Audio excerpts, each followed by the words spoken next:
This is Channel Infinity News with your hosts, Logan and Keith.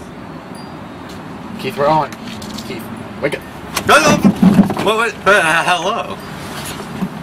And this is Keith giving you info on the flintlock rifle. Keith, wake up. Wake up. What? Are we live? We're live. Hello.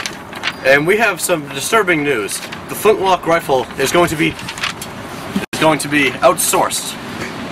Wait, what?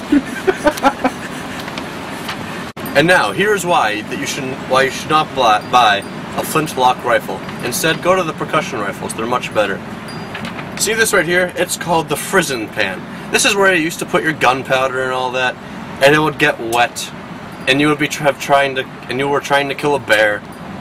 You pull the trigger, the powder's wet, it doesn't go off, and the bear is still very angry and hungry.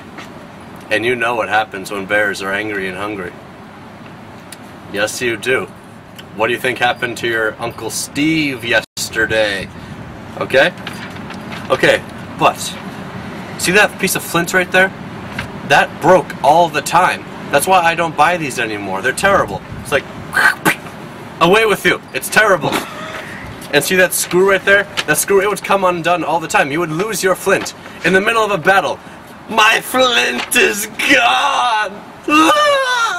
And then you would just get stabbed with a bayonet. But on the bright side, you wouldn't like have your mind on the flint anymore. You'd be worried about your life.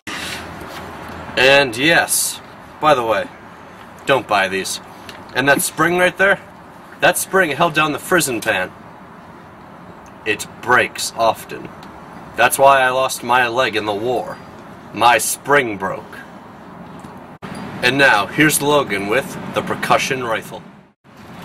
Before I even start my review on the percussion rifle, let's get one little thing out of the way. This is called a nipple. Get all those laughs out right now. The nipple made it so that water couldn't get into the firing mechanism so easily, and you could shoot these percussion rifles in the rain. Unlike flintlock rifles, which are always jamming, and the gunpowder couldn't ignite when it was wet. And the hammer doesn't have a piece of flint on it that would always break. It's just pure steel. This whole thing, all on the hammer and on the nipple, is steel. Pure steel.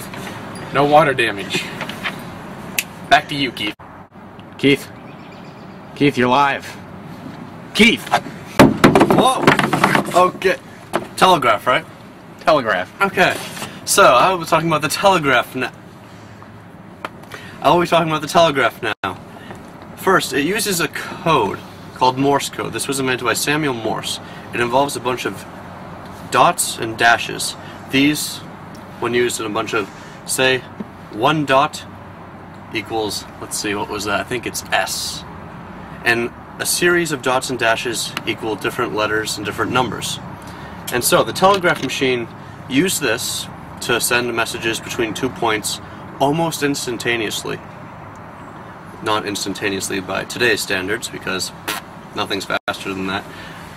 Now, in the Civil War, Abraham Lincoln used this to keep close tabs on his generals and their movements. If he didn't like what his generals were doing, he wouldn't know a week after they did it. He would know before they were going to do it, and he could make any adjustments that he needed to do in the field. Keith, put those notes away. And that's me signing off. And we're back. And now I'm going to be talking about... Oh. Okay, here's our dashing cameraman Joe with Lincoln. Breaking news. The president's been shot! Okay, this just in. The president has been shot. We have someone where the dead guy is, and,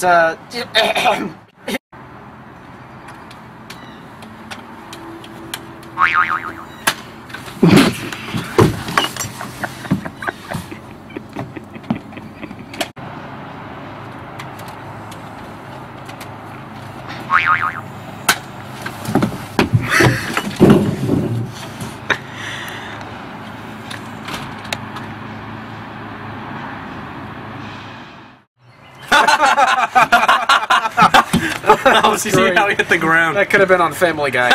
Dude, we're on the air. And we're back. We have the actual gun that was used in the assassination of President Lincoln. See, you put the bullet in here, do this thing, aim it at what you want to hit, and pull the trigger. Another cameraman died, let's go!